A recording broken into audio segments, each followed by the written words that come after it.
I'll share a little bit about myself for those of you who don't know me.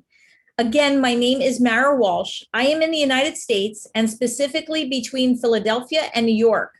I say that because we are in the Eastern time zone, and sometimes that is confusing for folks who join us because it's always hard to convert my Eastern New York time with the rest of the world. But there's a great little app out there. It's called World Time Buddy. I use it all the time, and it's really great to convert your city with my city, and it'll give you the right time to log in.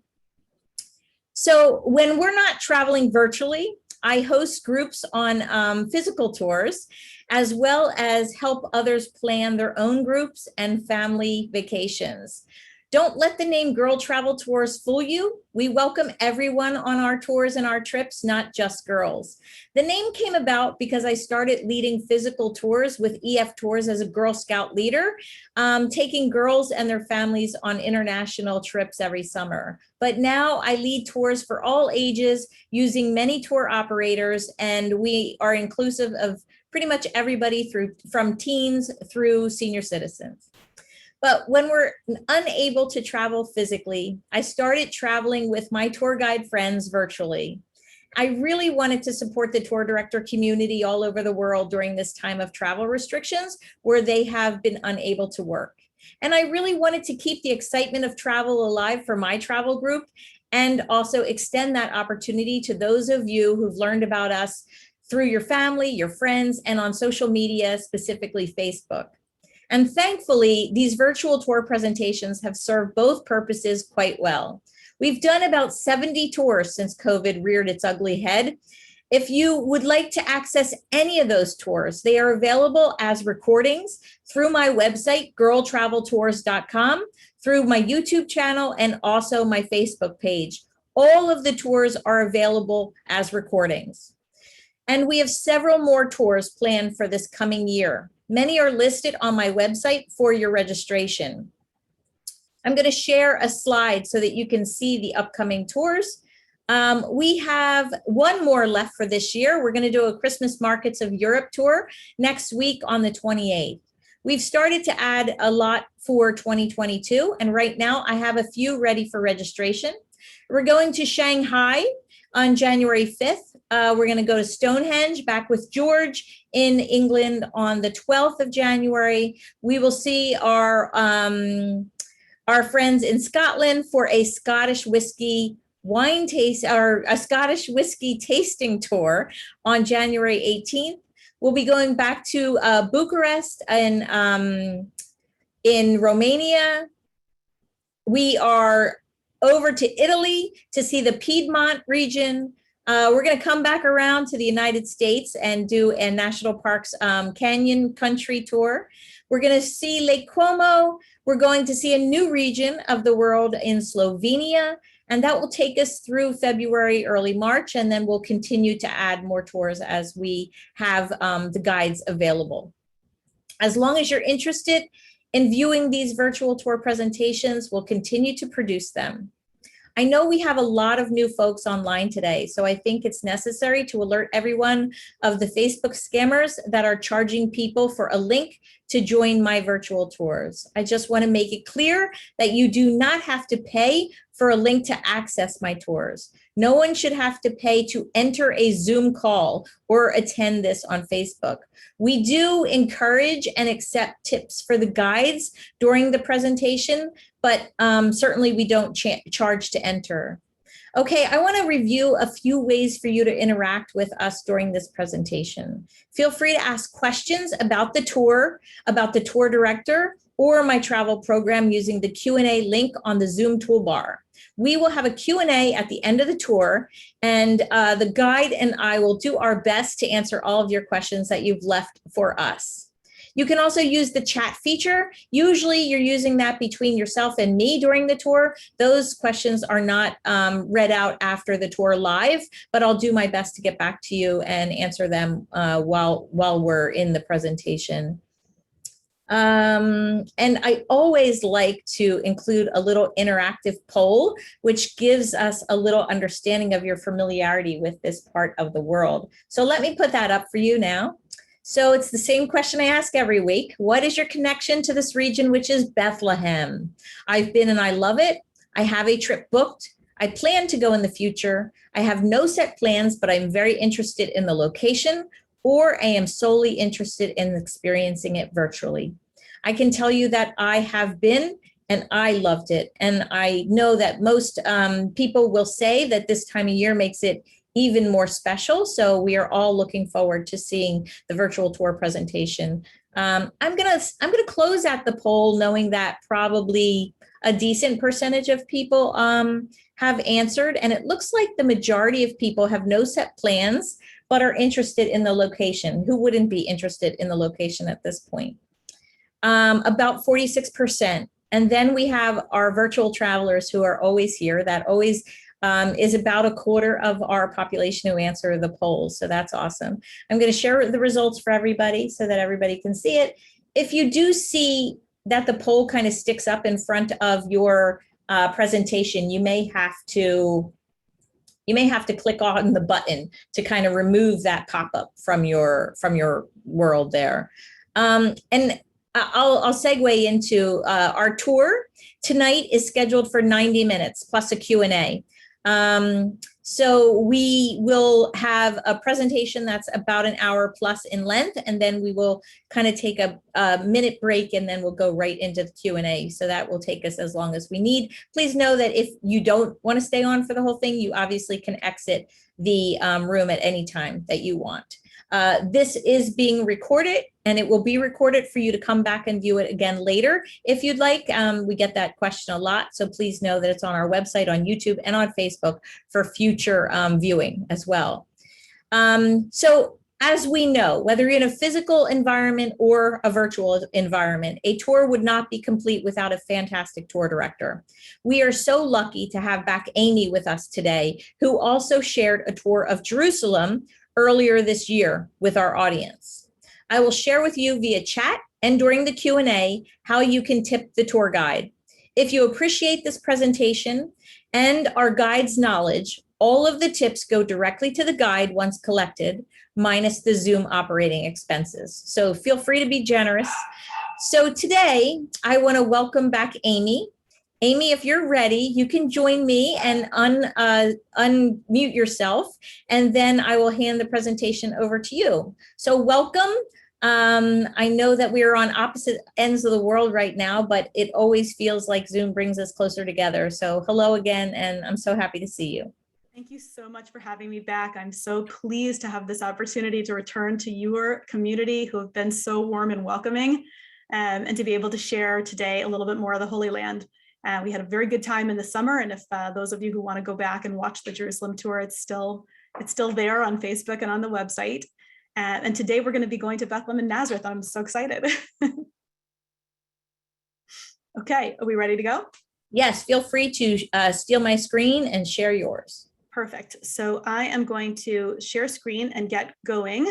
And if there is a problem, then Mara will unmute and let me know that she can't see or that there's something going wrong.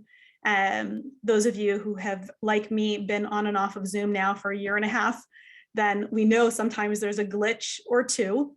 And so we will fix those as fast as we can. So thank you guys so much for joining me on this tour. So far, so good. Fantastic. I decided to put my virtual background and this opening scene with a rainbow over Galilee. And the reason that I did the rainbow over Galilee today, even though it's neither Nazareth nor Bethlehem specifically in the picture, is because it is a cold and rainy few days here, which you will be surprised to know is actually great for us. Israel always needs rainfall, and we are always happy when it rains, hopefully in the right amount at the right times. And so I put my little scarf on and we're ready to go, even though it's midnight. So let us head off. And I'm going to be using today a combination of stills, of maps, of Google Earth, a video that I've taken over the last few weeks, and all sorts of different ways to hopefully bring this to you right into your living room. So let's head off. With a little luck, you are already seeing the map of the Holy Land. And so you've got my purple stickies here that are by Nazareth, and the blue sticky that's down by Bethlehem, which is highlighting for us where we're going to be going today. So I'm just going to zoom in just a little bit more and remind you that the Holy Land sits in between Egypt on one side, Jordan on another, Syria and Lebanon, and of course the Mediterranean Sea. And so that will remind you about where we're going to be visiting. Now, when I talk about the Holy Land, I want to kind of locate us first and foremost in time and space before we jump into exactly what we're doing. This space here, from this bit at the top to all the way this bit at the bottom, which is where Eilat is here. Let me just move that up here to Eilat, all the way to the top. That's about, let's say, 600 plus kilometers, something like 400 and plus miles, something along those lines. It's about 7 hours drive from top to bottom. So it's pretty small. This place is actually, I would say, a tiny, tiny country. You can drive from side to side, from east to west, depending on where you're driving to, maximum in about an hour and a half. And in some places, it's as short as about 20 minutes. So it's a tiny, tiny country that we call home. And it is home to, at this point, over 9 million residents. Now, our journey today is not going to take us into the political issues, but we can do that some other day, or you're welcome to email me. But we're going to be talking about our history, because in spite of our tiny space, we have millennia of history. That is to say, millions of years of history, and actually thousands of years. When I meant to say millennia, I meant to say thousands of years. I'm so nervous with so many people. Thousands of years of history that we trace ourselves back actually 4,000 years to Abraham, and then from there all the way back until today. So that millennia, those many, many thousands of years, are really going to help us understand the history that we're looking at today. And the last piece of the puzzle, in addition to the space of Israel and the time of Israel, I would say, is the sanctity of the Holy Land. Coming to this place in a lot of ways is different than visiting other spaces, because so many people are connected in so many ways to the religions that are connected to this place, the monotheistic religions. Our tour of Jerusalem really highlighted the Jewish, Christian, and Islamic traditions that are connected to the Holy Land. So if you're more interested in that part, then I'm going to give myself a shout out and say, go back and go ahead and listen to that one. But today we're going to be actually following in the path of Christianity, Nazareth and Bethlehem and all of the spaces that are in between. And so to get us a little bit closer, I'm going to go a little bit north so that we can focus first and foremost in Galilee. So this is the area of the Galilee here. And this is the Golan Heights. Now, just a few days ago, the Ministry of Tourism of Israel, together with the Ministry of Tourism of the Golan, came out with this lovely little Santa video that I want to play for you. So I put the Santa video over here. I'm going to make it bigger. And it's covering this space over here. And even though it's not exactly our region today, I couldn't resist, and I appreciated so much them giving me the permission to be able to use it. When we play videos, remember that your sound might be different and you might have to adjust. So I'm going to play the Santa video for you.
I too wish a Merry Christmas to anyone who is celebrating, and hopefully, I think that Mara was mentioning that we had a little bit of sound issues, but he was just saying Santa Claus in the background, and it was just hopefully giving you an overlook on the beautiful landscape that is the north of Israel.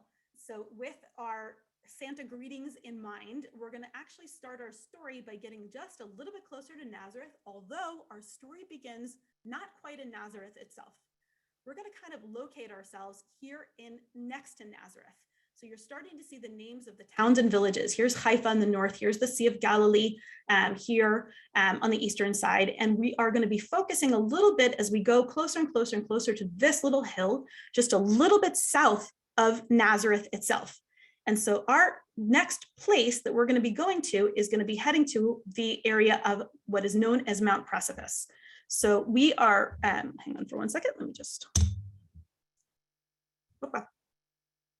sorry about that. I'm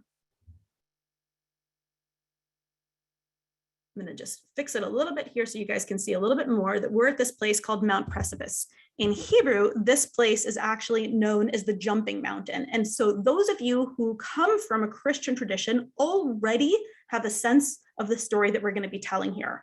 But actually, before we tell what happened to Jesus and why we're even mentioning this and what we're connecting to when it comes to all of the story of Jesus, I want to tell you one other thing about what it means to live here in the Holy Land.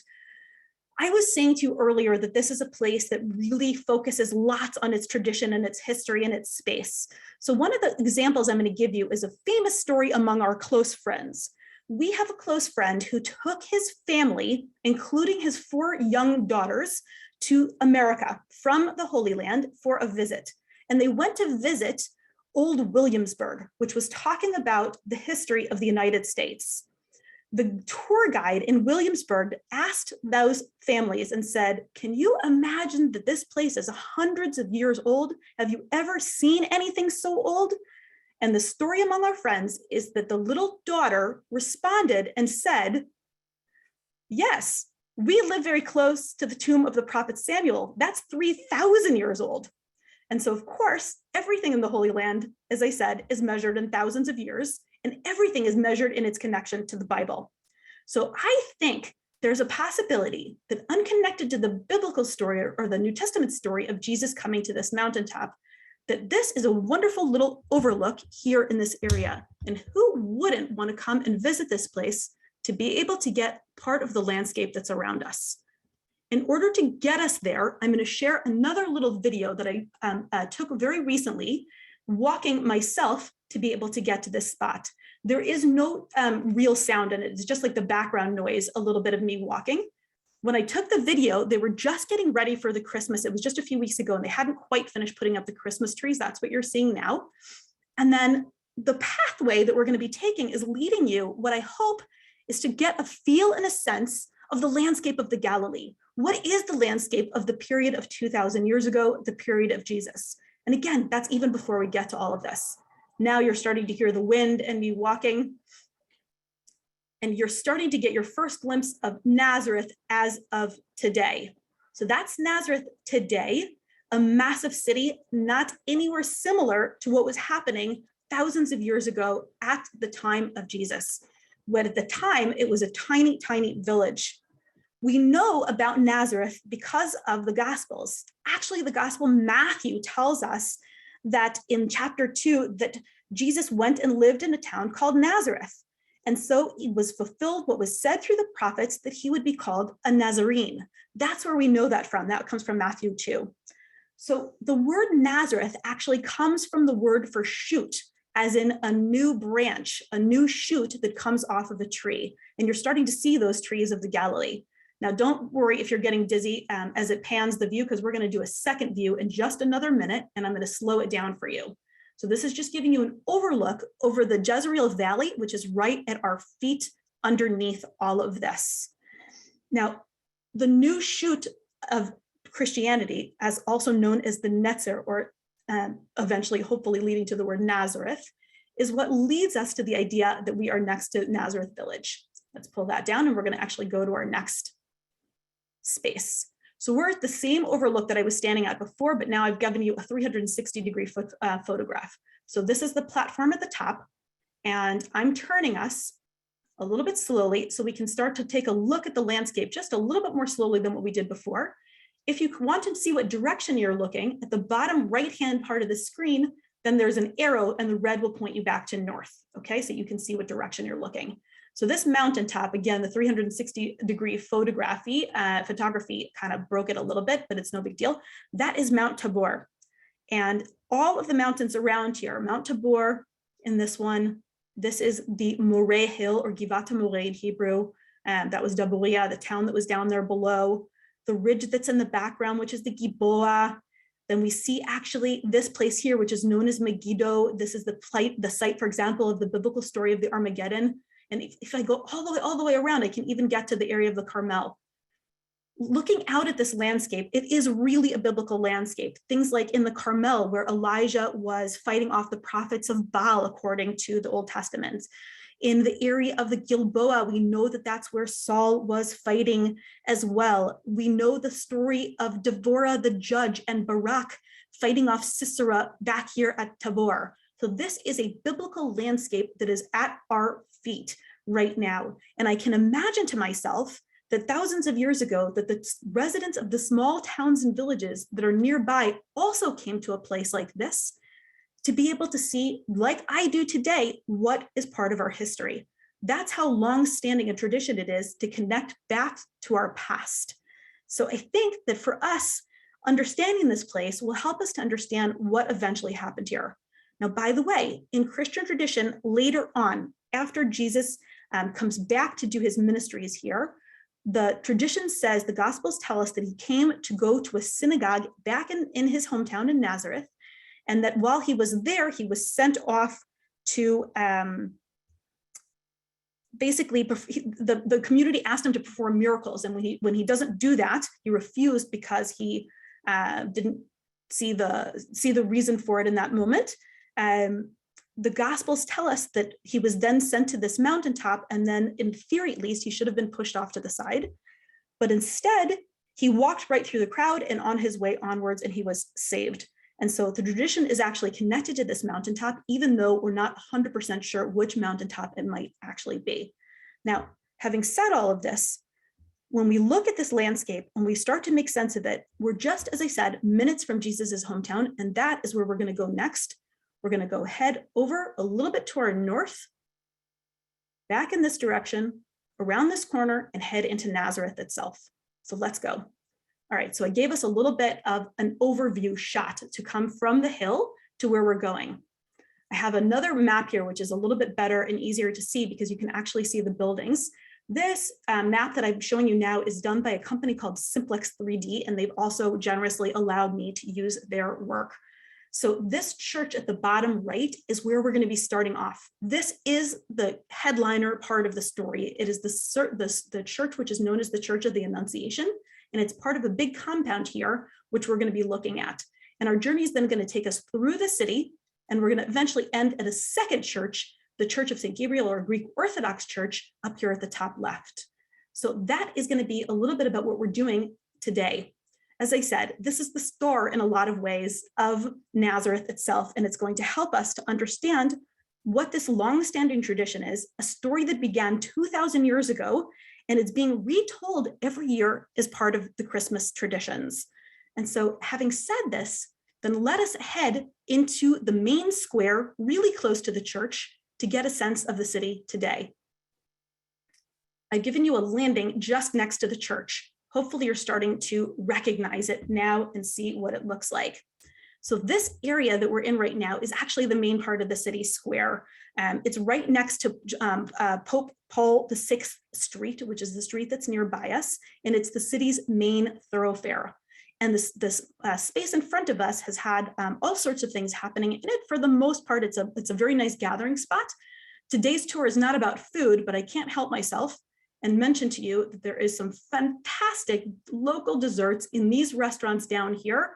A local delicacy known as knafe, particularly well recommended. I hope that you guys come to visit Nazareth and take a look at it. So what we're going to do is understand that Nazareth today is the largest Arab city in Israel. Now, this city is a combination of Christians and Muslims. Arabs refer to Arabic-speaking residents, not a religious question. Including the residential, like the towns and towns around us, it goes from about 77,000 people just in this city to about 200,000 people if we include everybody in the area of the metropolis, kind of part of the center. So it's a pretty big part of the city at this point. So we're going to understand that this is going to become an important place also because of the fact that, among others, you heard one pope that visited, Paul VI, that was in 1964. But also John Paul II visited here, that was in the year 2000. And also Pope Benedict XVI also visited in 2009. And we're gonna head up to see what people want to see and understand about the beginning of the story here. What do people wanna see and understand about the church? So let's head forward. We've actually come up the street a little bit and we're on our way. That square that we just came from, I'm gonna turn around so you can see that we came up the street and the square is just down behind us. Okay, so we're going up the street on our way to the Basilica of the Annunciation. And as we head up here, I wanted to just say one or two words about this site itself. According to archaeological excavations in Nazareth, the city itself has probably existed since sometime around the 1st century of the Common Era. We're just now starting to get to the church, and we're going to stand outside the church with everybody else and look at its facade from outside here for just a moment. This is one of the holiest places in the area, according to Christian tradition. When we say here, tradition says, it means that we're following the tradition according to the community that espouses that tradition. And it's not my job to disagree either historically or archaeology or anything else. And so I'm just trying to give you a little bit of a sense of what this is all about. So what is this church commemorating? This is known as the Basilica of the Annunciation or the Church of the Annunciation. This is the place, this is the site where it is considered to be that the foretelling of Mary's pregnancy and the birth of Jesus happens. This is where Mary's pregnancy begins. This is where Jesus actually lived most of his life, other than when he was born and then later parts of his time. And this is the site where we can understand that we now know why Jesus is known as Jesus of Nazareth. It's because he is from here. Even on eventually his crucifixion, then the cross will actually say Jesus of Nazareth, King of the Jews. Now this compound that we're heading into has actually got more than one church inside here, the one that we're looking at, and then there's going to be a second one. This church that you're looking at right now actually is the latest in a long line of churches. We believe that the first of the churches that we can see clear archaeological remains lasts all the way from around the mid-4th century of the Common Era. There's a grotto that we're going to see that people believe, the tradition says, is part of Mary's house. And so this church was commissioned by the Emperor Constantine in around the year 340, and it took over 100 years to complete initially. That's not the church you're looking at. It's been replaced. This is a new church. But having said that, it was initially established then, and then it was built and rebuilt as earthquakes and fire and conquerors have come in. Most recently, the Franciscans rebuilt it in about the 18th century. And then finally, the church that you're looking at today was built in around 1955, eventually being consecrated and opened in 1969. So this church has actually got a very, very long history, as I said, and we're going to start to see a little bit more of it. So let's go to the courtyard so that we can see more. Now, we're right in front of the church. We came through that fence that we were looking at just a moment ago so that we can see the facade of the church a bit better. If I turn us to the side, then I can see a white statue in the background. I made her bigger here so that you can see. Okay, this is Mary, and this is Mary welcoming us to this site and welcoming us to the story itself. So this place that you're looking at, as I said, is all about the idea of the annunciation or the announcing of the birth itself. And so I have a few pictures here that are going to help us a little bit understand that. The story is told to us in the Gospel of Luke. That's the one I'm going to look at first. So it says to us in Luke that, I'm going to just read you the verses, like a couple of the verses so you can hear a bit more. It's Luke 1, verse 26. In the 6th month of Elizabeth's pregnancy, God sent the angel Gabriel to Nazareth, a town in Galilee. Let's unpack that one verse for a second. First of all, it's mentioning Elizabeth. That's for us going to be a little bit of a cliffhanger because we are going to meet Elizabeth a little later in the story. The reason we think that Luke mentioned this is because the previous story dealt with Elizabeth's pregnancy, who was already pregnant. So it also mentions a little town in Galilee, and it was a very small town at that time period, but it's definitely mentioned by name. Okay, so God sent the angel Gabriel to Nazareth to a virgin pledged to be married to a man named Joseph, a descendant of David. That's going to be another theme for us during this story. The virgin's name was Mary. The angel went to her and said, "Greetings, you who are highly favored, the Lord is with you." So Mary gets afraid from this whole story. She's concerned about it, but eventually the angels come back to her and say, "Don't worry, everything's going to be okay." And eventually she, in fact, does become pregnant in this place. The Holy Spirit enters into her and she becomes able to conceive. So let's take a closer look at a little bit more of the facade that's in front of us. And we're going to be able to kind of unpack it even a little bit more. This idea of the Annunciation, right, of the foretelling of the pregnancy and Mary actually becoming pregnant is actually also told to us in John, okay, in John 1, verses 1 to 5. And this is going to also be something that's going to come back to us. So what does that say? It says to us the incarnation. This is the story of God becoming incarnation in flesh. So the verses say, "In the beginning was the Word, and the Word was with God, and the Word was God. He was with God in the beginning. Through him all things were made. Without him nothing was made that has been made." So those words that come back to us mean that God is the Word. And we're going to see how that kind of comes back to us through this entire story. So again, this whole area that we're in right now is actually dedicated in a lot of ways to the story of Mary. And we're going to come back to this facade in just a moment. I'm just going to show you that we're standing in a courtyard that's filled with actually icons in the background that are Madonnas, okay, dedicated to Mary. So let's take a look. I want to show you a couple of pictures that I put up. So this is showing you that Jesus is at the very top, and underneath Jesus, then you have also other characters that you're looking at in front of you. So what can we see? The angel on the left-hand side that is foretelling, Gabriel, that's foretelling the birth. And then we also have Mary on the right. So Gabriel's talking to Mary. He's holding a lily. We're going to talk about that in a second. We're going to see several verses in Latin up here. This is the verse that I just told you, that the Word is becoming flesh and dwelling within us. That's the one that's right at the top of the doorway. And we also see the Gospels themselves, right? Matthew, Mark, Luke, and John are also depicted on this wall right in front of us. Those are the people that are writing the Gospels, and each one holding their symbol that has been associated with them through Christian art and history. But there's even more to this facade that we're going to be understanding and looking at that foretells everything about this. Actually, I want to pull down the pictures for a second so that you can see something. The whole building is built in such a way, this is not distortion because of 360. It literally does have wings that open up to meet people and try to draw them in. The building itself, the architects was an Israeli company called Solal Boneh, and they built it with the architecture in mind through the architect's design to draw people into the story. And everything about this building is drawing you into the story of Mary, into the story of the upcoming miracle of the birth of Jesus, according to the Christian tradition. So it's a kind of a cool thing to be able to see all of this. So let's take a closer look at some of these places.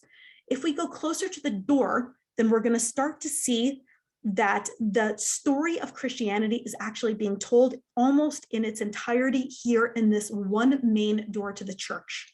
So what's happening up here? This is at the very, very top. This is the story of the foretelling of the pregnancy, the Annunciation, where we are now.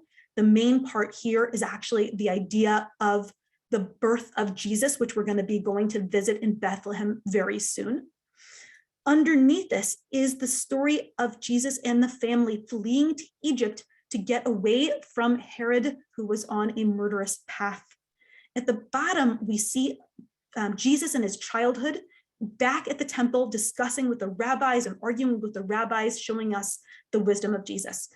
And then on the right-hand side at the bottom, we see the baptism in the Jordan River.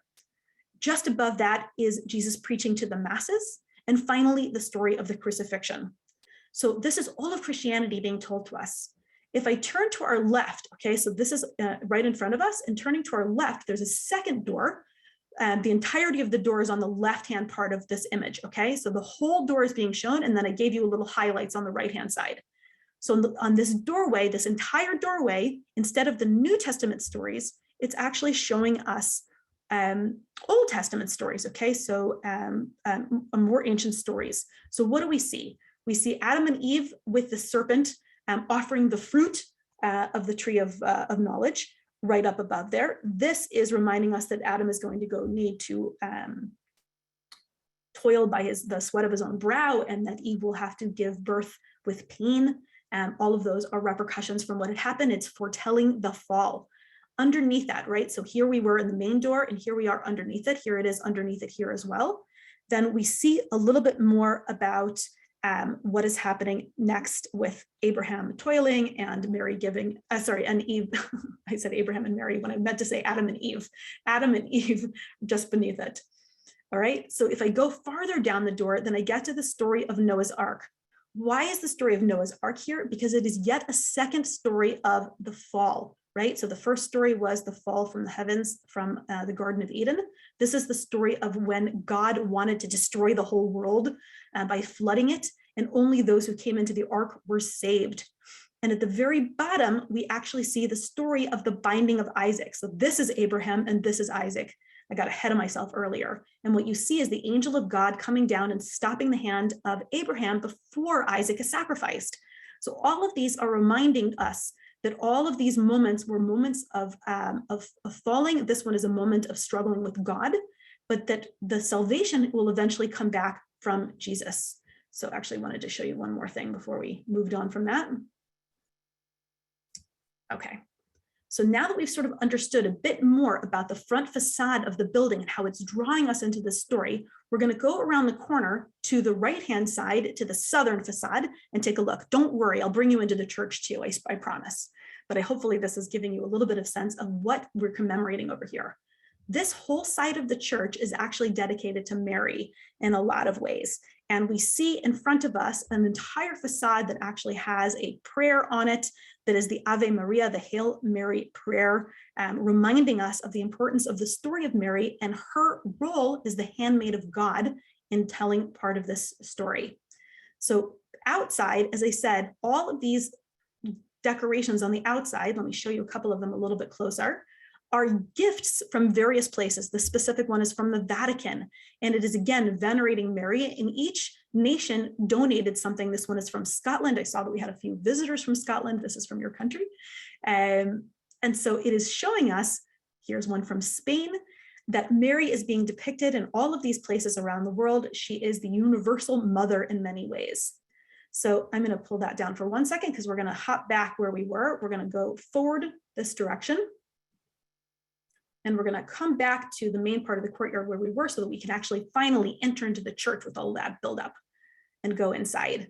We want to be able to see what is happening inside this church to help us to better understand the story. So we're going to be heading in through these doors. The video is actually going to start us a few steps behind back of the gate. So this is video that I took myself just a few weeks ago. That was one too many. Let's go backwards. Remember that image. I'll show it to you in just a second.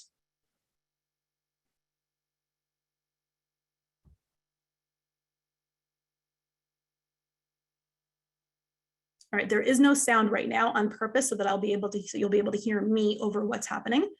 Again, this is showing you the incredible architecture of this building and hopefully helping us to understand that we're going to be heading inside to this unbelievable place. The architect, by the way, was named Giovanni Muccio, and he was the eventual architect. This is again just showing you a little bit about the outside. So what you're seeing is just a reminder of what was in the courtyard.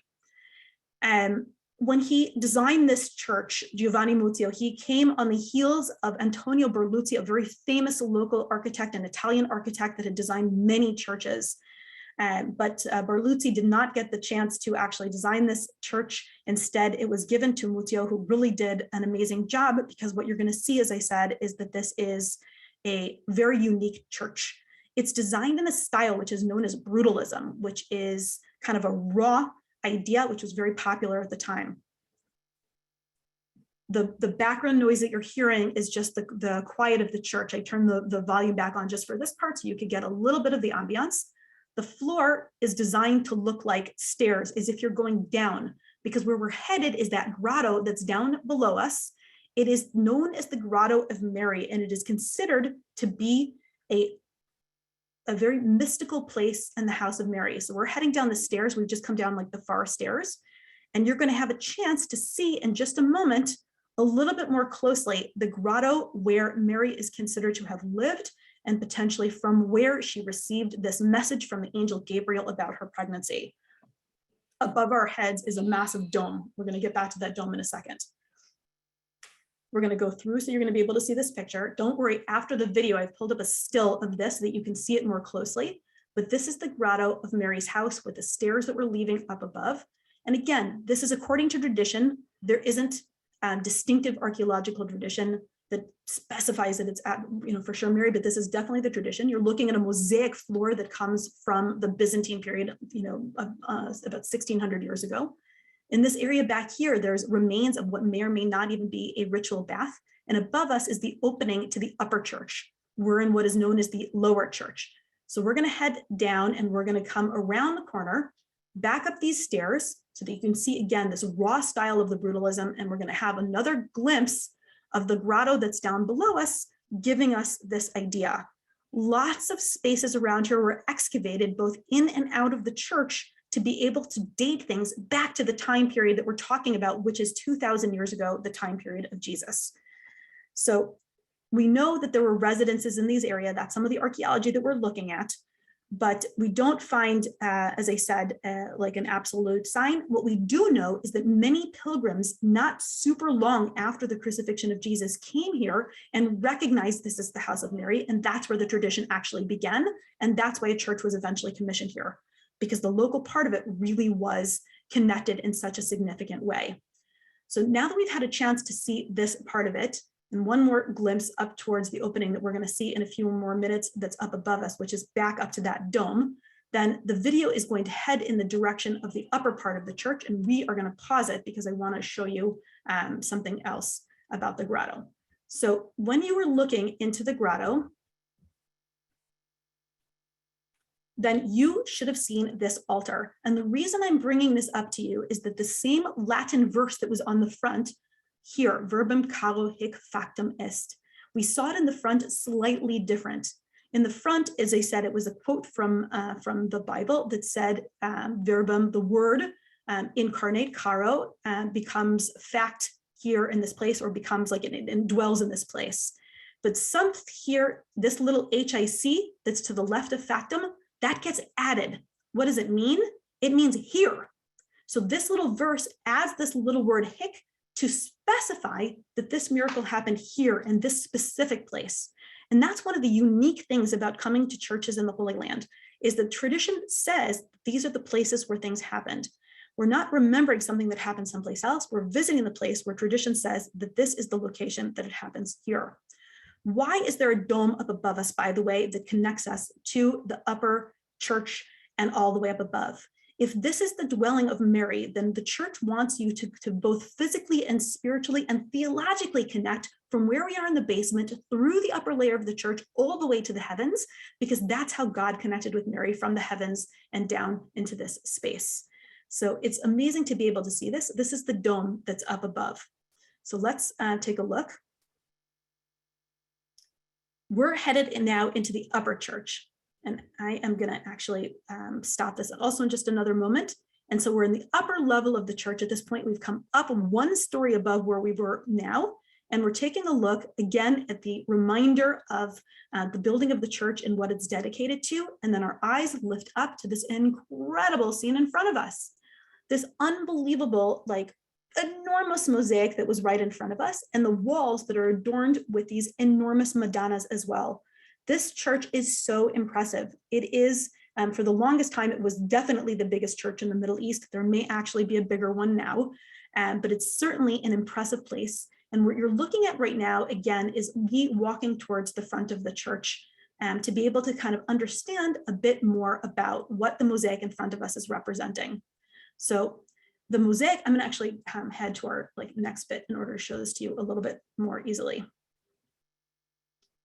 Okay, so this is a 360-degree photography. So right in front of us that's kind of washed out in the light is the mosaic that I was about to talk about, but I'm going to pull it up in a still picture here. I'm just going to show you around the church so that you can see that in front of us is the mosaic, and behind us, turning it around, is this beautiful wall of stained glass windows. That will orient you when you see the still pictures about where things are. So turning us to the side again are all of these Madonnas, and I'm going to turn us back to the front so when I pull up the still, it will be the same direction. So here we are. So looking towards the front of the church, then you're looking, as I said, at this amazing mosaic and parts of the church that are helping us to understand a little bit more about what this is all about. The mosaic in the front portrays the story that's told in Matthew, which is to say, come to me, everyone who's weary and burdened, and I will give you rest. Let's see if we can get a little bit closer to that. That's the stained glass window, a little bit of the Madonnas, and here is a little bit more closely the mosaic that is in front of us. And so we can see a few important people standing in the apse and a few important elements that are helping to understand what the story is. This is Mary on her throne on the side. You see, of course, Jesus and the angel next to him. You see above kind of this triangle that's up above. I don't know if you can make that out very clearly, but it's a triangle, and that is the Holy Spirit. It's the dove that's above Jesus. It's God. That's what the representative of God is up above that. And then on two sides, we have all of these processions of people. They were all the groups of people that were around at that time period, whether it was, popes, martyrs, other people around that are depicted in these images. More modern people than actually lived at the time of Jesus are actually being depicted in the pictures as well to make a connection between all of these things. Now, by the way, can you see that the architecture has all of these triangle shapes to it? That is on purpose. Remember earlier, I told you that part of the church is dedicated to Mary, and one of the blessings that's connected to Mary is the Ave Maria. Ave starting with an A, or Hail Mary, Ave Maria. And the A is represented in the triangle. And if we put two triangles together, then we get an M. So you see over and over and over again, the A's and the M's that are all over the place, including represented in the dome. So you can see M, if you look at two of them together, and an A. This is such an unusual dome that we're looking at in this place. And again, the dome is actually created both because of the A and the M, but it's also meant to signify the white lily, which we almost always associate with the angel Gabriel and the Annunciation as well. And so it's a story that kind of comes back. I'm going to come back to this one in 1 minute, but here's the lily to show you what I'm talking about, that with its petals, so that when we go back to the dome, that you'll understand what I'm talking about. So the white lily is associated, and it's reminiscent of the dome that's up above. So I'll come back to that extra picture in just a second right now. Throughout the entire church are these Madonnas on the side, and this is just one of them. This is actually the one that was donated by the United States, and you can again see all of the material that's being used on it. And I'm going to go back to the one that was dedicated from Japan. Here it is. This one, again, it's a very unusual piece, and actually all of these are unusual pieces because they are not trying to tell us this is what Mary looked like. They're trying to say to us, Mary is universal. Okay, so they're trying to say Mary is being represented by looking and dressing as if she was in Japan, even though it's very clear to everyone that that is not in fact the case. The one from the United States had to do with a verse talking about Mary being of the sun. So it is kind of, I think, a very beautiful church to visit. The sound goes from one section to the other as you walk through the parts of the church. And it is a place, as I said, for us to remember this very initial stages of the story that we're telling today, which is the foretelling of the birth. So we're going to head out of the church and into the courtyard. We have so much more to see. So I found this beautiful night shot of the dome again. It's as if we've come out of this upper church door. The lower church that we were standing in before, the courtyard, is if we had gone down the stairs that are just over this fence. There's a set of stairs down to our lower courtyard, and that's where we were before. Now, what we're doing is we're going to actually turn ourselves around along the baptistry. Under our feet is a ton of archaeology, and we are going to pass this college, which is part of the custodial work of the Franciscans, and we're going to head to actually another synagogue, which is another church, which is the St. Joseph church. And that is going to hopefully help us to understand a bit more about what we're looking at. So we're inside this church now. This church is a 1914 church that was built on the site of an earlier 12th century. Let me show you around. We're at the upper church, and you can see what I'm talking about now in terms of all of these spaces. And I'm gonna speed myself up because we're starting to run long. But this beautiful, beautiful space up here, and I'm gonna run a video while I tell you a bit more that's gonna walk us around the church and while I tell you a bit more. So again, the sound is off on the video other than a little bit of me walking. This is the Holy Family. And here, Mary, Joseph, and Jesus. This place is considered to be the carpentry shop of Jesus, of Joseph, or it is considered to be the home of the Holy Family. The traditions are long and diverse. I left the music on. I forgot that I had done that because when I was filming, they were doing organ. So I'm actually going to turn that down a little bit so you guys can, here, I'll put it on for 1 second so you can enjoy it for a moment. They were practicing in advance of Christmas when I was filming, and they were playing the organ. So I was just sort of walking around the church and filming a little bit to hear the organ going along the way, which was actually really fun and really a nice way to be able to do things. But I'm going to mute it so you can hear me a bit better. I'll bring it back on in another second for you. But it was great. I was the only one in the church, and these guys were playing the organ. It was really great, amazing thing. This upper level of the church is dedicated, as I said, to Joseph. In many ways, Joseph deserves a strong place in this story. Joseph comes out through 4 different dreams that are being told. First, he's originally told of a dream that Mary was not unfaithful to him. And even though they were already betrothed, they were engaged, Mary and Joseph, he kind of takes the dream to heart, doesn't get upset that Mary is now pregnant, even though they're only engaged and not yet married. And clearly he wasn't the biological father of this baby.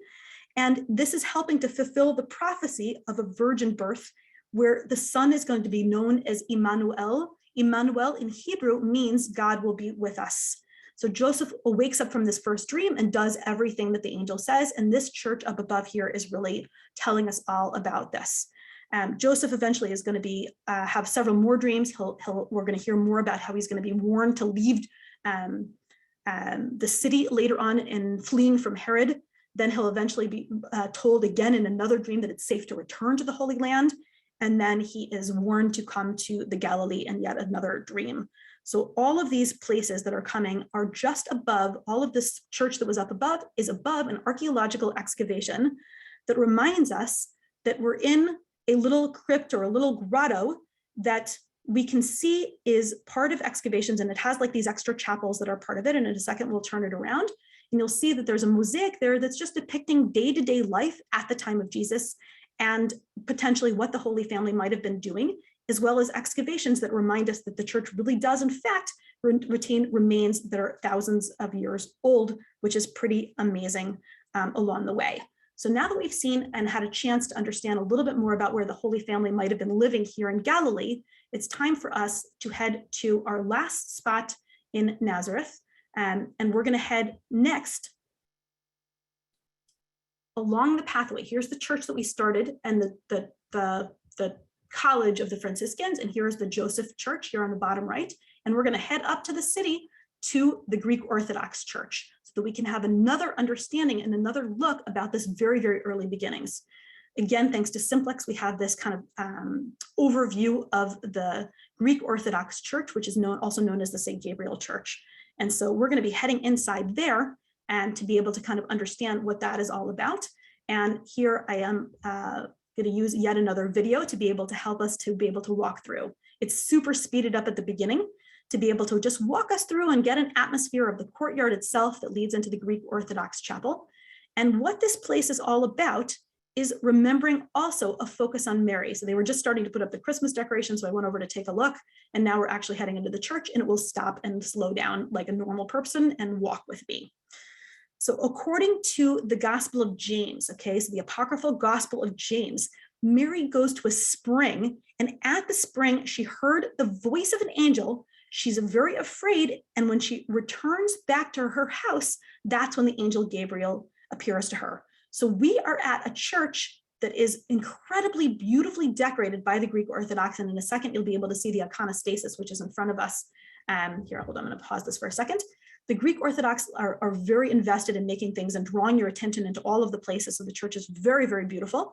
But we're heading right now into the actual spring. So the entire church is built around the spring, and it is the only spring in Nazareth. Okay, so this is definitely a place where 2,000 years ago, the residents of Nazareth, including Jesus, Mary, Joseph, would have been coming to find their water. So we're heading down a little vestibule here to be able to come in, to be able to take a look where this painting is in front of us, and down below to see the actual bubbling spring, which is where this space originates. And so this is the kind of the showing of the story of the angel talking to Jesus, to Mary, and then just down below you have the bubbling of the spring itself, and you can see the water running up there as well. So I wanted you to be able to see this second story that takes place here in Nazareth that is more connected to the Eastern churches, the Orthodox Church. The stories don't compete with one another, okay? The way that it is understood is that it complements one another, that the Orthodox, their understanding is that first Mary comes to the spring, hears the voice of the angel, and then Gabriel is going to actually appear to her and make the annunciation, and Mary becomes pregnant. So where does the water end up? The water eventually is going to come outside and it'll come down. So we're on the back at the courtyard, and I put this picture of the courtyard up so that you could also see what it looks like when the Christmas tree is up. So since it's Christmas season right now, then actually there has been a lovely market in Nazareth, and people are coming there, COVID notwithstanding, and to be able to visit the entire area. And it's just an amazing, amazing place to be able to visit. Nazareth is so magical in many ways. We didn't do much walking around the alleyways this time, but I can tell you that there's an enormous market between the two churches. Twisty, turny, with the sounds, the flavors, the smells of just such a beautiful and unique city that is such a mixed city that has this, as I said, Christian and Muslim influence, both with nearby Jewish traditions and of course Jewish families coming in all the time.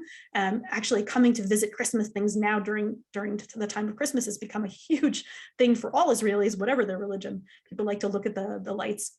Our last stop here is at a kind of a water fountain, if you will. It's known as a sabil. So the water fountain, this is where an underground pipe would have led the water from the spring that we just saw, and it would have been coming out in this place, and people would be able to gather this here. So this area that we're in right now is known as Mary's Well, and it's our last stop here in Nazareth, because now that we've understood a little bit about the beginnings of this story, we're going to head actually out of this area, and we're going to head, and I'm going to show you on a map that we're going to come from the Galilee, and we're going to head down to Jerusalem. You see how it's listed Ein Kerem here? That is our next spot. And we are going to briefly, and I mean very briefly, stop here to quickly understand one little extra story along the way. Ein Kerem is a village just at the tip of Jerusalem. It's actually part of a municipal Jerusalem. And you can see in these beautiful pictures that it is a green, lovely village, just fantastic. We used to live on this mountain up above here years ago, not anymore, but we used to live really close to here. And I used to love coming down. I still love coming down into Ein Kerem. It's just this beautiful, beautiful space. Now, why am I showing this to you? Is because we're going to walk down the street together a little bit, and we left one spring only to arrive 150 miles south of us to a second spring. And here is the second spring. Oh, I went a little bit too far. Underneath this building is a spring. Let me move you for a second so you can see it a bit more. Here it is. So why am I sitting here in this place? The tradition says in this place, Ein Kerem, the city that we're in, Ein Kerem, the place that we're in right now, is the birthplace actually of John the Baptist. Now, John the Baptist in many ways is a kind of a forerunner, if you will, to the story of Jesus. Now, his father, John the Baptist, was called Zachariah in Hebrew, or Zechariah, and he was a priest serving in the temple, the Jewish temple at that time period. Remember that the time period that we're talking about predates Christianity in terms of its understood form. So Zechariah, or Zechariah, was serving as a priest, and he and his wife Elisheva, or Elizabeth, were both getting on in years, and they did not have children. Now, an angel appears to Zachary himself and says that his wife is going to get pregnant, but Zechariah doesn't believe the prophecy, and he's sort of struck mute for several months until she eventually does conceive. Elisheva does eventually go on to have a baby, and that baby is going to be John the Baptist. Now, why am I telling you all of this? Like, what is the connection? It's because of what we said earlier, that in the 6th month, then it seems that Mary comes while pregnant with Jesus on her way to Bethlehem, and she stops and meets here at the spring, gets a drink of water, and then goes together with Elizabeth to just behind us, if I can get this thing to turn, up a hill. Up behind these trees is a hill, and that is the summer home of Elizabeth, or Elisheva, and Zachary. So their summer home was just up above, and that's where we're heading now as well, the place where Mary stays for several months while she's pregnant. So what would she have seen at that time period? I love this picture because I think it gives you guys a very, very great, a fantastic opportunity to see this beautiful terracing that has not really changed since the biblical period. How do you do farming on a hill? You create terraces. And this tradition lasts back thousands of years. And so this is the scenery that Mary might have been seeing at this time period in her life as she's visiting with Elizabeth. And so we're going to turn around actually, and we're going to go into the church. So here's a second view, not quite of the terraces, but of the hills around here. And we're going to go just for a second into this church. If I get closer to this mosaic, then the mosaic is telling us the background of it is actually Nazareth, where Mary came from, and it's Mary's visit to this place. And that means that this church is known as the Church of the Visitation. So we're heading into the Church of the Visitation. It's also held by the Franciscans. Our story in a lot of ways is intersecting with the Franciscans today. It's not the only community that we're going to be meeting with as well. But according to the tradition, as I said, Mary visited at the spring, came up here into this place, and the church is now dedicated to a blessing that is known as the Magnificat, and it is placed here on plaques in many, many, many different languages, and remembering the story of Mary and Elizabeth here and the meeting which is foretold up above. So on behalf of going forward, we're going to just kind of skip right over the upper church. I promise I want to get you guys to Bethlehem and make sure we have plenty of time for that. So here's where we're going into in terms of Bethlehem. So I made it, put a little blue sticky on it so you can see where we are. We're going to be heading to the Shepherd's Field. And where did we come from? We came from all the way up in this direction here, like all the way over here. Okay, so we're coming through the valley, heading ourselves over to Bethlehem, which I think will be getting to, in many ways, the heart of the story. So let's go ahead forward. So I dropped us in along a street. I love walking through the streets of Bethlehem. I went there a few days ago with one of my students. I trained tour guides last year, and she is a resident of Bethlehem. And she and I together went and walked around, and it is just such a unique small city. These small alleyways and the people that live here and the stories that people have to tell is just an unbelievable place. So what are we doing over here? Of course, as a reminder to everyone that I think many of you know the story already, the New Testament tells us, the Christian Gospels tells us that, and especially Luke tells us that Jesus's parents traveled from Nazareth to Bethlehem, and that's where Jesus is going to be born.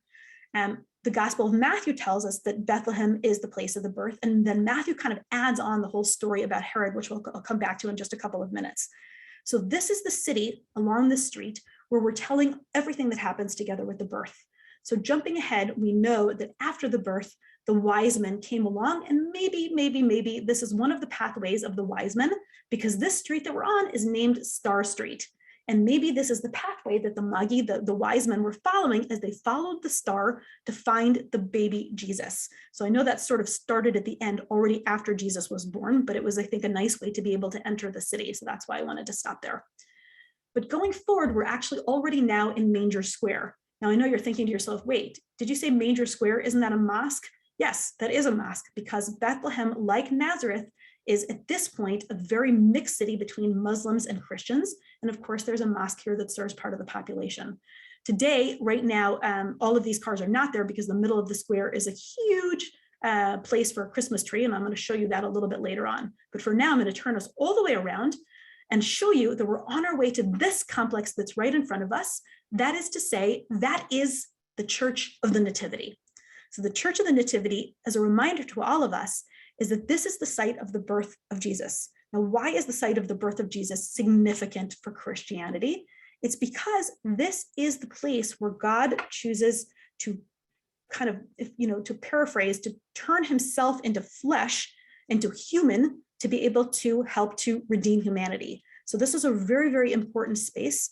Jesus and God are one. Again, that's what the Trinity is all about, with the Holy Spirit. And we are reminded of the connection to this particular place where we are in Bethlehem, because Bethlehem doesn't first get mentioned in the Christian Gospels. Bethlehem is already a significant location already in the Old Testament. Why? How? This is the place where David was born. Which David? King David. It's the same King David that will eventually go on to be anointed here in Bethlehem. He also establishes Jerusalem as the capital of the Jewish tribes at that time period, and really sets the stage for 3,000 years of people to be able to be connected to the story of Jerusalem and to the story of the Holy Land itself. But not only that, we're also going to start to understand the connection between Jesus and David through genealogy. So we're going to head a little bit towards the church itself to understand. By the way, the name Bethlehem, Beit Lechem in Hebrew, has two translations. Bethlehem, Beit Lechem in Hebrew means it's the place where the bread is. Lechem is the word for bread. And in Arabic, Lechem is actually meat, the house of the meat.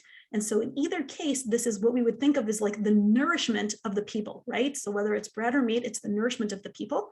And we can understand that there's a connection to be made between David nourishing the people, Jesus nourishing the people in parts of these different traditions. So the Magi come, as I said, only afterwards, but we're going to go in and find the section of the actual church. So let's go a little bit forward. We stopped here in front of the entrance to the church. It's always I think a surprise to sometimes see churches in the Holy Land, because many of the churches date back so long, they don't necessarily follow the way it might look to you, like that an important basilica might look. But this really is an incredibly important place.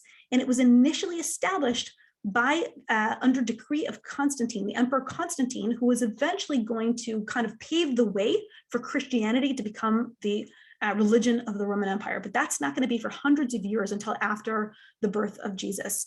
So what we're looking at is a tiny doorway. It's hard to tell from the angle of the picture, but it's very short. And you can see that it's been shortened further from an initial doorway. So what had happened over time is that this doorway was lowered and lowered and lowered to protect the church from marauders or bandits or people coming in like a horse or anything like that. And it's now become known as the Door of Humility. So let's go inside the church, and we're going to go a little bit forward. I'm going to use the video so that you can get a walking sense.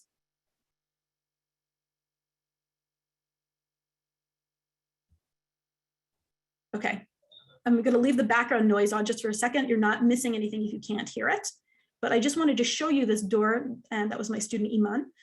Thank you to Iman for her help. And we're going to go through this door. We're going to go through it once, from our own perspective, and then the video is going to turn around and you're going to see me walking through it so you can see actually how low it really is. Okay, so that's coming back through again, known as the Door of Humility, and it leads us into these other doors of humility. And you're going to see now a 13th century door on here, since even though the church was established in the 4th century, it will eventually get destroyed and rebuilt and then fixed up as different rulers come along the way. There are 3 different monasteries inside this. We've walked into the Greek Orthodox main space right now, but there's also a Roman Catholic part of it and an Armenian church inside of this space. So right now we're in the main nave of the Basilica, and you're seeing columns that actually date all the way from the 6th century. And I'm going to pause here for a second so you can see that there's a difference between the wooden floor level and the mosaic floor level. What's that all about? The mosaics are the original Constantine church, again, from the 4th century. That's an incredibly ancient church. A couple hundred years later, another emperor came and did repairs and renovations, and it's his church, Justinian, that lasts until today. But in more recent renovations, they were able to expose a little bit of the original church that you're looking at right now. So what happened is that Justinian's church from the 6th century is, for all intents and purposes, the same church that is being used all the way until today. So we're going to head from this main space in the main nave that's in front of us, and we're going to head to this door on the right. And all of the time, we're heading down to be able to go and see the grotto itself, the site of the manger.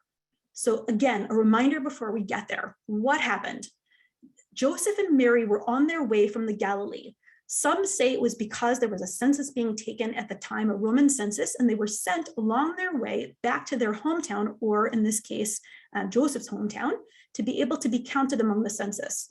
When they arrived into the city, for whatever reasons they arrived into the city, the story says that there was no room at the inn or no room to stay. And so they were sent to a manger. What is a manger? In this part of the world, the mangers often were part of a small cave or an outcropping of rock, and it would help people to understand that that was a place where animals would be drinking and sleeping, and it was a warm space, which is likely why this was happening. And shortly, we'll talk about the date of Christmas.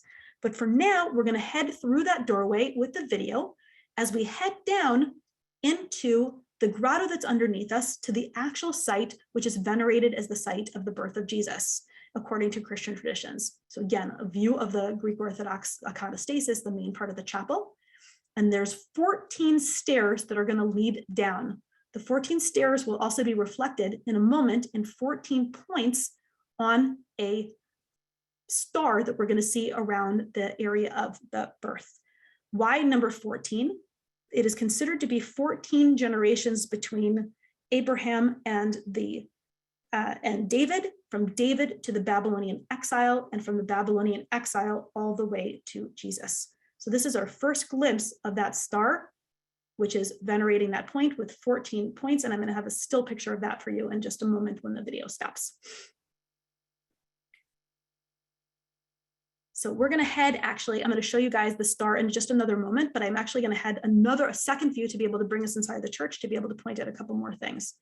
So here again, we're looking at these huge columns that also have a Crusader era drawings on them. At the very tops, you're seeing actually mosaics, like this kind of iconography mosaic at the very top of it, which is again part of the Greek Orthodox. When this picture was taken, it's covering up the Greek Orthodox. It was still being done renovations, and the wood underneath us and behind these people here is that, again, original 4th century floor. We're mostly in a 6th century building, but as I said, it has had other conquerors along the way, most notably the Crusaders that came and did some significant work. And so we do also see remains of the Crusaders. So as I started to say to you earlier, this space is shared. Right now we're in the Greek Orthodox section.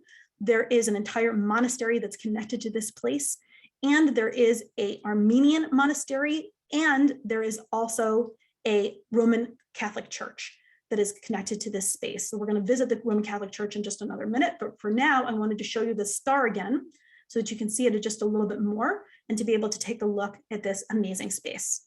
So there's also all of these lamps that are around here that are connected to the 3 different churches that have space. The Holy Land actually has a lot of places that fall under an agreement known as the status quo, which kind of reminds us not to move things that belong to somebody else. It was made into law several hundred years ago. And so all of this is dictated. And what it means is that actually Bethlehem is one of the only places in the world that doesn't celebrate Christmas twice, once a Western and once an Eastern date, but rather 3 times in order to allow all 3 of the communities that share this space to be able to come and have access to the site of the birth of Jesus and to be able to celebrate here. So we're going to head into the Roman Catholic Church.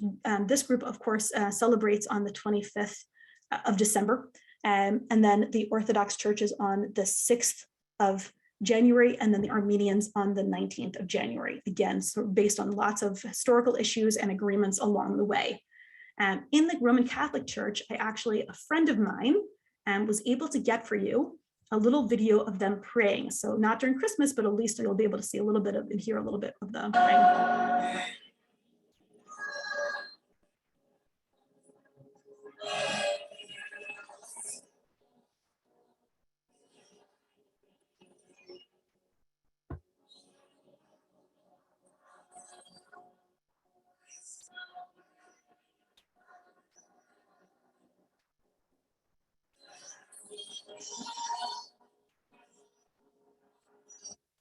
So now that we've understood a little bit about that, we're actually going to head to one last site if we inside this part of the church.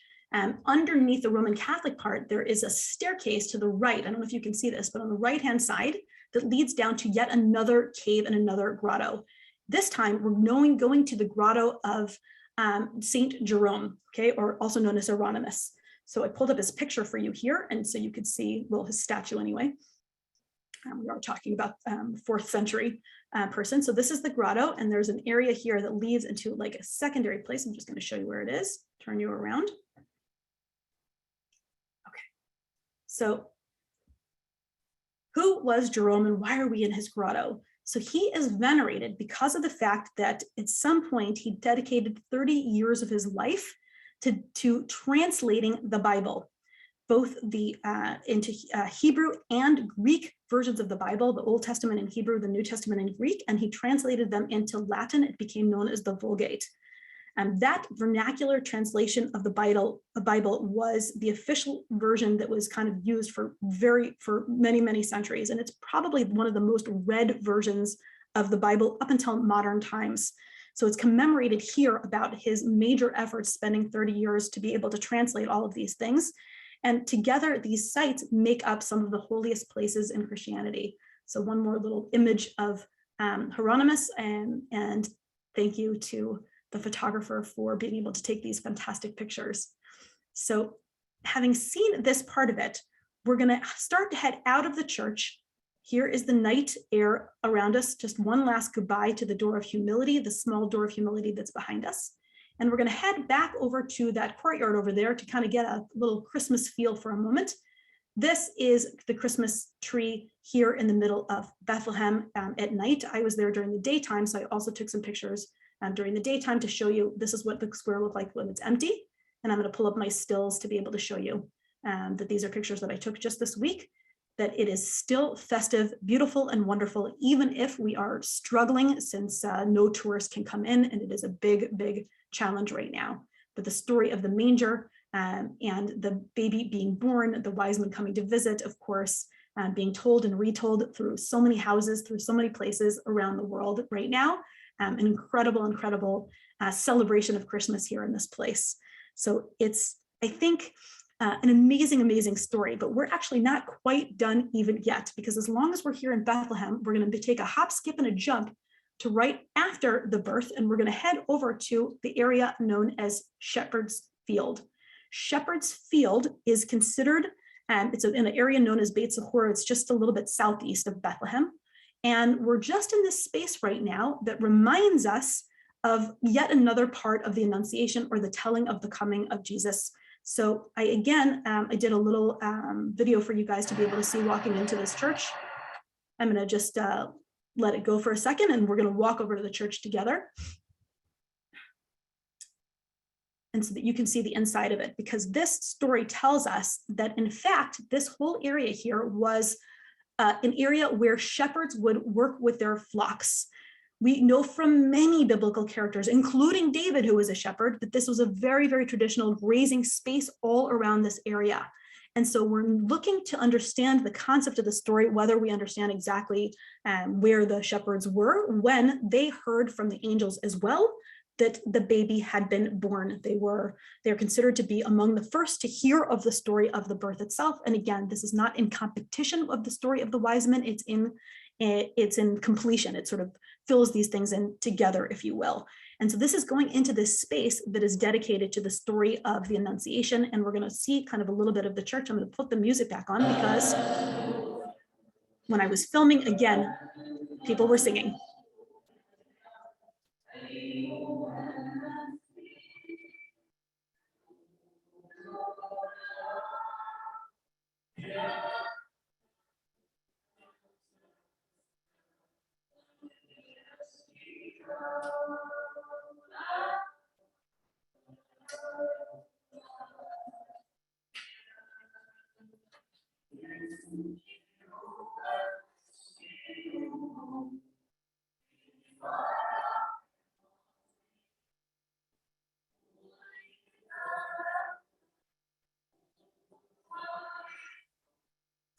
So thank you to Antoni Barluzzi, the architect, the Italian architect that designed this place to look actually like a tent.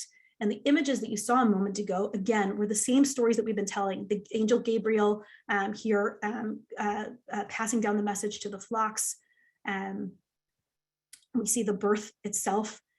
here in this one. And we're starting to hear again of the shepherds being told what has happened and going to find the new baby.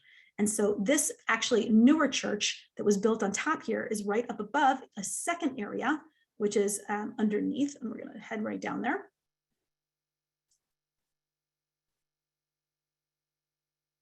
So this is where we were, and up and inside, this is yet a last little grotto that we'll take a quick walk in, not super long, just to be able to see that there's yet another little cave. Caves, again, are typical here in the Holy Land because we don't have a lot of wood, we do have a lot of stone.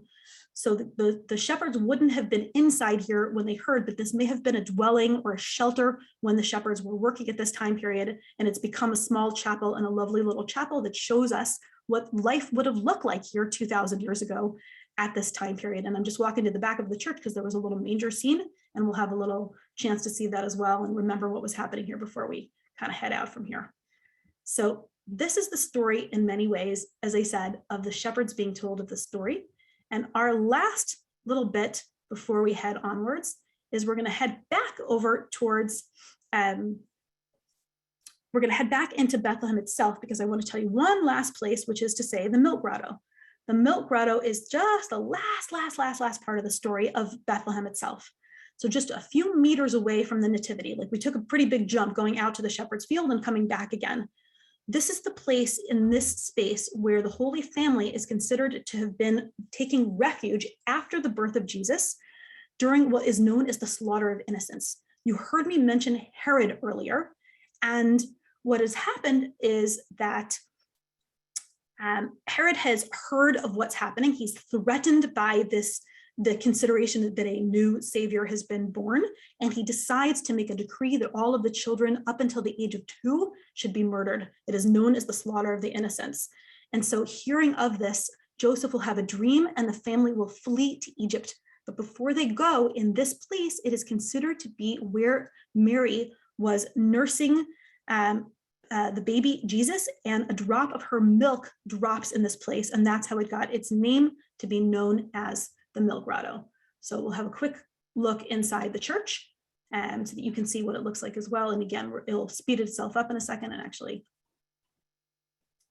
we'll go right down and we will take a quick look at the chapel. And we're coming very close to the end. We have one stop after this, and then we're going to be finished with our tour of the day. So I hope you'll stay to the end. So this is going down into the grotto here, into the Milk Grotto itself. And the main space is going to be around our corner to the left.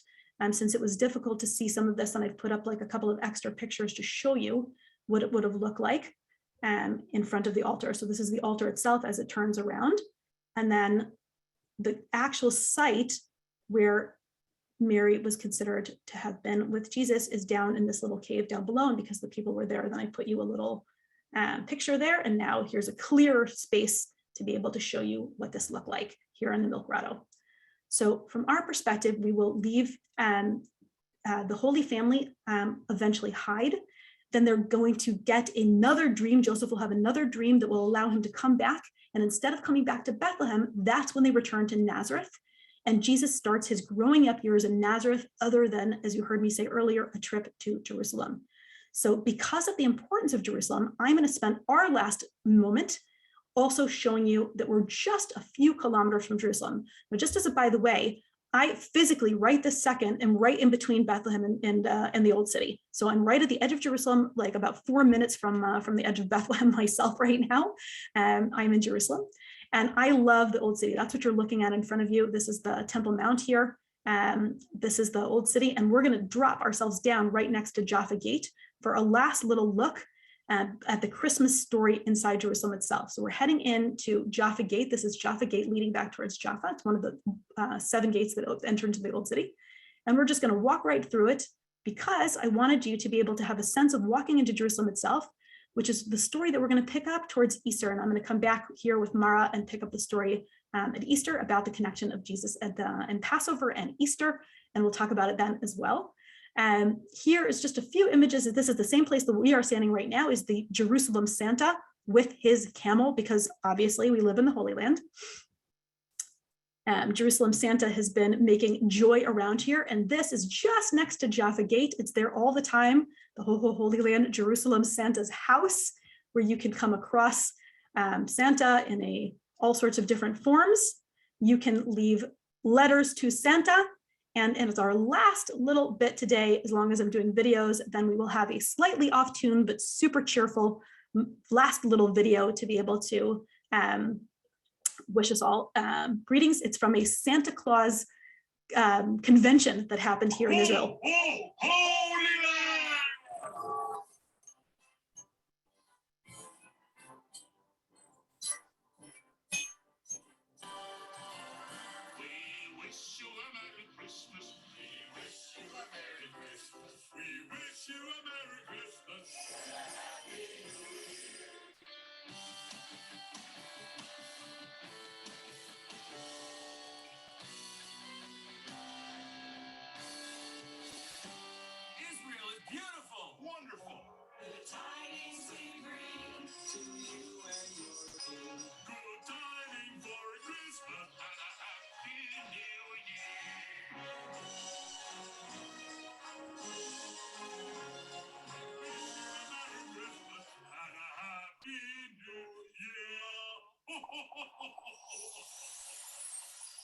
And again, with thanks to the Ministry of Tourism for giving me permission to use their videos. And I hope that you enjoyed as much as I did watching the Jerusalem Santas, especially because of the tour that we did and celebrating everything that is Jerusalem. One last look. This is the Tower of David next to us. And this is the entryway into Jerusalem itself. And so I hope that you enjoyed, and I'm going to pull mine share down so that we can start to answer questions. So I'll just say thank you so much. I mean, I honestly, I was fortunate and blessed enough to actually walk most of those steps in my own accord in 2019 when I was fortunate to visit Bethlehem, Jerusalem, and the Dead Sea and those areas. So I completely appreciate the fact that you just showed it to us where there weren't people around, because I can't even imagine getting to the birthplace of Jesus with that star in the time that you took the video. I mean, I think the line was like 3 to 4 hours when I was there. So it was just an amazing difference. So please know that that is not typical to be able to walk around in the Church of the Nativity and walk down into that area so easily. That was quite amazing to me to see all of that so open.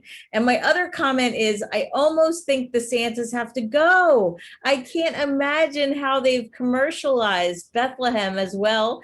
And the Tourist Bureau actually jumped in on it as well and brought it all in. It almost seems like a little bit of a juxtaposition that I'm not comfortable with, but needless to say, I know he's the icon of Christmas, so we'll welcome him nonetheless. But thank you so much for bringing this to us. I know that so many people, the best comment I read on the threads was, oh, can I go back and change my poll question now? Because now I want to go. So they didn't want to go in the beginning, but now they want to go. So that was really cute. I think everybody feels that way. The connections, there are so many questions though, Amy. There are so many questions about the way that we depict Jesus, Mary, and Joseph on Christmas Day, the way we depict them in a manger, and how all of this has come about, and why are these depictions not exactly as history served it. So I'm going to let you take a drink and get yourself ready for those questions, and we can dive back into it a little bit more. Meanwhile, everybody else, I've put up a slide that just kind of shows you how to tip Amy if you are so inclined. Venmo, PayPal, or my website has a secure link to leave a credit card. If you are going to use a credit card, please just click the button that has the little credit card icons so that you can tip using a credit card and you don't have trouble going back and forth with the currency. So just know that that's the case.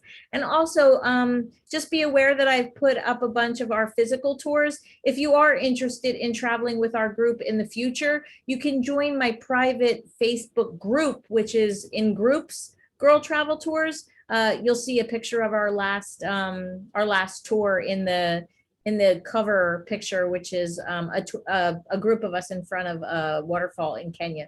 So that hopefully will allow you to know which group to join. But if you'd like to join that, please do. You could follow our tours and you can have access to all of the recordings from the page or from the group. So Amy, if you're ready, we can jump over to the Q&A and we can start to clear up some of the beliefs and just iconic figures that have come from our history. Fantastic. So because there's more than 100 questions, we'll do our best to answer as many as we can. A couple of things that you should know. The day that I was filming the walk into the church and down into the grotto, we were like 4 minutes before they were closing it. So I was also like, we have to walk really fast. And that's why there wasn't a line. There actually was a group of people earlier, and that's why we came back a little bit later. So it just, and a couple of people have asked about COVID. So I'm going to answer that question in a couple of ways in terms of how that is impacting tourism. And then I'll start to get into the historical thing. So first and foremost, the borders of Israel right now are closed because of COVID, and it is a massive impact on every tour guide and every single person. So thank you so much, all of you who've tipped. It's like super helpful, and it is joy that will be spreading around to my colleagues and people that have helped along the way here, because I got a lot of support in creating this tour, as you started to hear, including from my long-suffering husband who had to listen to it 20 times. So. Among other things about COVID, what's happened right now is that Israel is like using an abundance of caution, and Israel, for the most part, will at the slightest thing close the borders. That is currently the case. They've also made a no-fly list for Israelis, and that means that you have to have special permission to go to what they're referring to as red countries. We're hoping that that gets lifted as soon as we get more information about COVID and its current variant, and we're hoping that the country reopens in a few weeks. The best way to keep updated about that, for the couple of you that said about, that are thinking about coming to visit, because I saw a couple of questions that, we don't yet know when it will happen, but it will be, there's a main site, like the government site, and you're welcome to get in touch with me via Mara, or I'm happy to give you my information. You can Google me, Amy Bentov, and you can get in touch with me either through Facebook or on our website, or anything you want to be able to ask those questions. And we're happy to direct you to like the right sources to be able to find out real information, since it changes so quickly. So that's about COVID. Now about all of the other questions. How far is it from Nazareth to Bethlehem? So for me, it took one click of the computer, but for our ancient world, it was about, let's say, 150 kilometers. It takes about 2 hours to drive, and it would have been a several-day journey, probably by donkey. So it was pretty far. How many languages do I know? I know a little bit of Arabic, like a tiny little bit of Arabic, a lot of Hebrew, which I speak fluently, English, and I speak wine, which my children started speaking when they could talk, but they're moving out of that now that they're getting to be tweenies. So that's really it for me. I know a little bit of French as well, but that's not super useful. Are Jewish tourists allowed to visit Bethlehem and Nazareth? Absolutely. People should absolutely visit Bethlehem and Nazareth. I can tell you that I think they're just fantastic places, and I highly, highly recommend it. There are rules about Israelis going into Bethlehem unless you are a tour guide with a permit. So Israelis, because it's under the Palestinian Authority auspices, then that is specific to Israelis. But otherwise, if you're a visitor to Israel, it's totally safe, highly recommended, and the local guides will thank you very much for coming to visit them. Assuming this year is the most visited time, better just after Christmas. Israel, generally speaking, the Holy Land, generally speaking, gets tourism almost all year long. There are high seasons like, Christmas break, during Passover, for example, and Easter, during like October, but really we see very few low spaces other than the last 2 years because of COVID. Are those trees old, or is that as big as they grow? I don't know what trees you were looking at, but there were many, many ancient trees, and for the most part, they were mostly fully burned. I'm sorry that I didn't see what that was all about. Where in the Bible Jesus is asked to do a miracle and he refuses to sing, no need to it. This is the story basically of Jesus going back to his hometown. I'll have to get the biblical reference for you specifically, but he goes back to his hometown and he opens the Bible. They actually, within the New Testament, it quotes from the Old Testament, right? So it quotes actually from the book of Isaiah. and he reads a little bit from the book of Isaiah.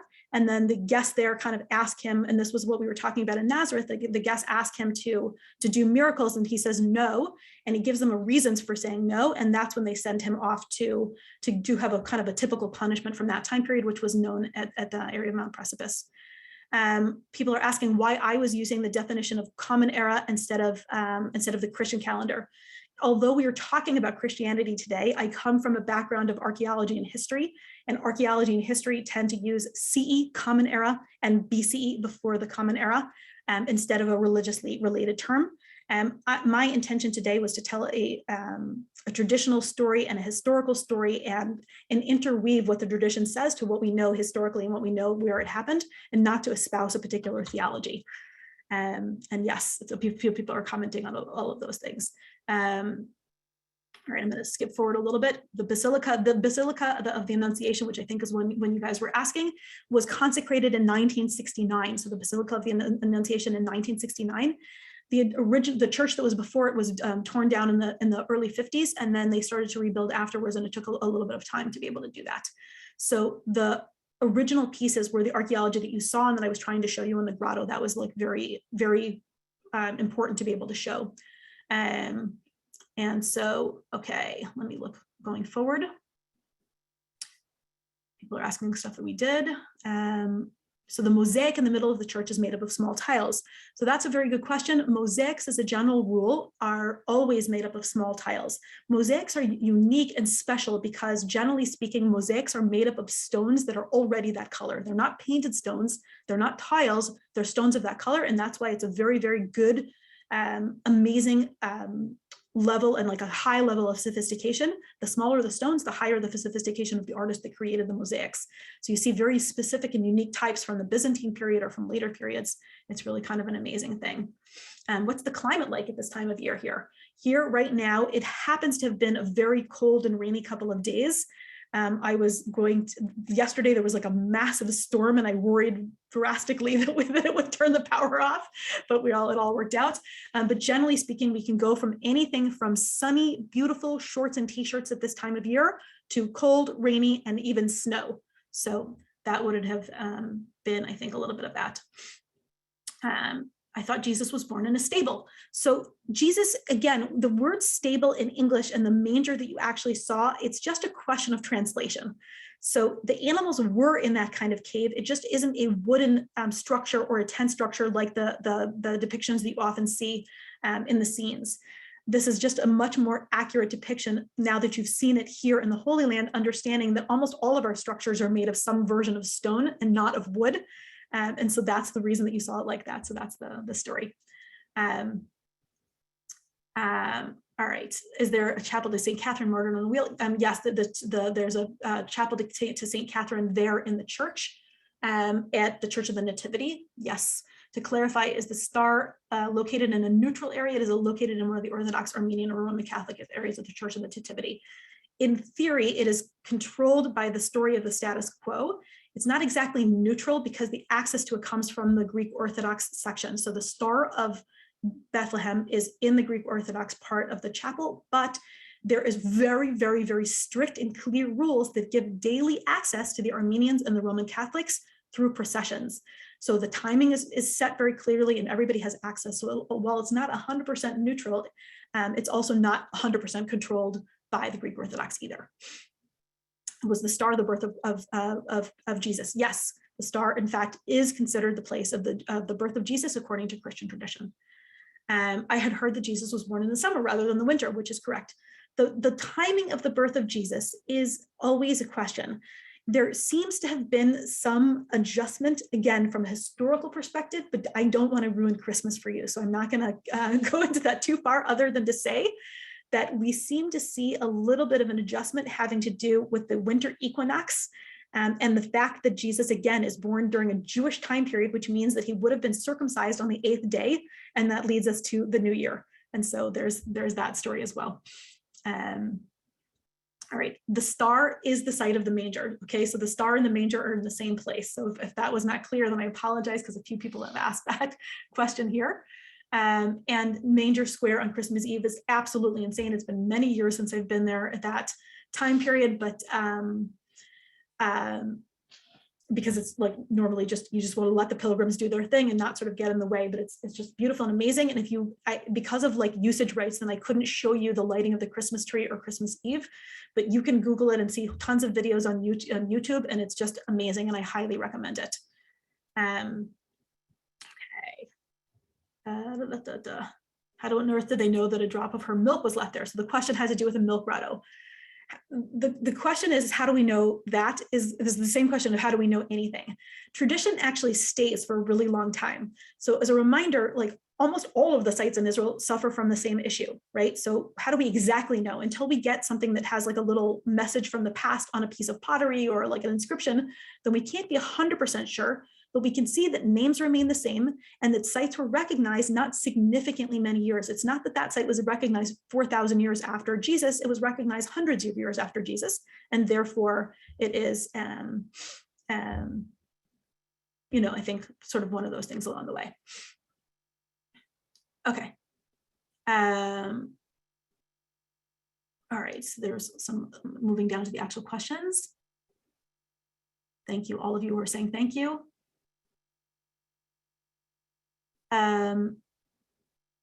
Moving on, I'm trying to find actual questions. Thank you for like the comments, everybody, and those of you guys who have feedback about whether or not we should or shouldn't have included Santa.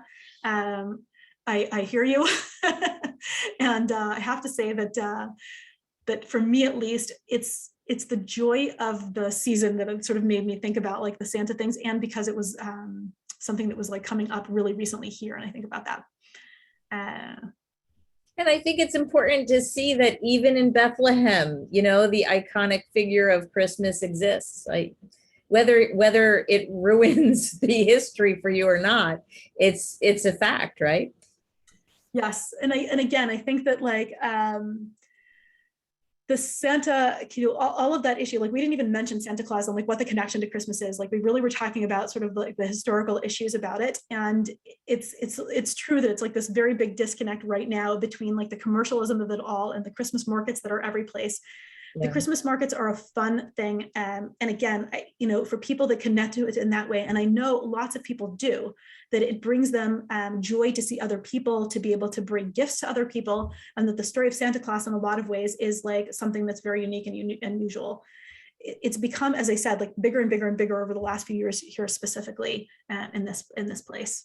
All right. Still moving on. Here's a question. I don't know if you know the answer. I'll put you on the spot. There was a chapel on the roof of the Church of Nativity when I was there earlier in the 80s, someone says. Can you tell whose chapel that was? Do you remember that? Is it an Armenian chapel, or are you not familiar with what they're asking? I'm trying to figure out like what that person means. I would have to like. Yeah, I actually remember being confused a little bit too when I visited myself, because it's hard to know where you are exactly in the Church of Nativity and what religion is being celebrated in those points. You actually clarified a lot of that for me, so I appreciate that, because I was unclear as well. Yeah, I mean, I think that also the Church of the Nativity is not super dissimilar to the Church of the Holy Sepulchre. And again, when we come towards Easter and Passover and we talk more about those stories, and I'll be back on again. I talked with Mara about doing a Passover Easter story as well that will actually include both Jewish traditions and Christian traditions in the spring. But the Church of the Holy Sepulchre is a very unique place that includes actually like 5 denominations. And so here we see 3 denominations. And it's a reminder to us that the Holy Land has drawn through its history all of these different Christian communities that are very unique and very special in their relationship to these spaces. So the Armenians, for example, don't have a significant presence in Bethlehem other than that monastery, but they do in Jerusalem. They have an entire quarter in Jerusalem. So there's all these like kind of unique facets of what it means to be here and to be able to sort of do things along these times. I think you've done really well at addressing all of the questions. I do see one that always comes up, and I'll just ask it because you are a guide and you deal with this on a daily basis. How handicap accessible are these areas that you showed us today? So it depends on where. So they're working on it. Okay, so across the entire Holy Land, they're working on wheelchair accessibility.